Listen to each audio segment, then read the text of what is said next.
Trends and issues in teaching learners with difficulty seeing, hearing, and communicating. Communication as defined the imparted or exchanging of information by speaking or using some other medium. It could be in a form of verbal, nonverbal, writing, and visualization. The problem, however, with learners with communication disorders is the inability to detect, comprehend, and produce language and speech to engage in the discourse effectively. Next one is helping children with communication disorders in developing social communication and reducing challenging behaviors. Strategies for children with communication disorders and how they can develop social communication and reduce challenging behaviors. First, consideration for collaboration.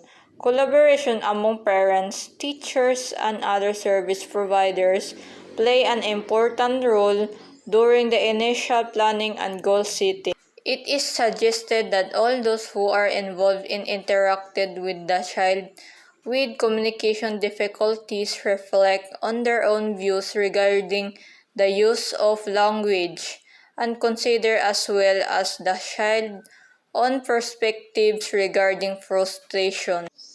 This is the example of picture in social awareness learning. There's self-awareness, self-management, social awareness, relationship skills, responsible decision-making, future self. It is recommended that functional social emotional goals be prioritized with their speech language goals. Second, communication modifications. This includes sign language, voices output device, and picture communication systems. This is the example picture of sign language, voices output devices, and picture communication systems. Scaffolded method intended to modify or enhance verbal attempts with sign language and picture communication is recommended. Picture exchange communication system can be helpful in communication between a child with such difficulty and the target person they want to communicate with. This is the example picture of people with difficult communicate. They're using picture cards to communicate with others, to understand them what they want. Third, peer support. This is due to the fact that social competence is influenced not only by the child's attempt at interaction with their peers, but also with how they respond. Though peer support, the child can build self-confidence, social competence, and social communication skills. Peers of children with communication problems should also be taught of ways to understand and support them in the classroom settings across all subjects. Next is social cognitive strategies in helping children with social communication disorders.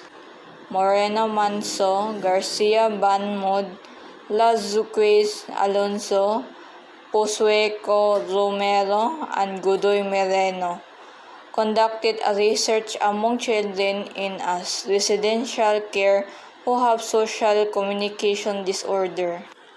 They evaluate their social competence, pragmatics through the use of language in concrete communicative and social interaction situations, considering various functions or uses including the following: greetings and goodbyes, attracting attention, requesting, giving, or refusing permission, asking for specific information, asking for confirmation or denial, who, what, which, whose, what, when, where, when, whom, for, to whom, why, how, making comments showing approval, and disapproval, asking for interaction directly and protesting. Intervention strategies for children with social communication disorder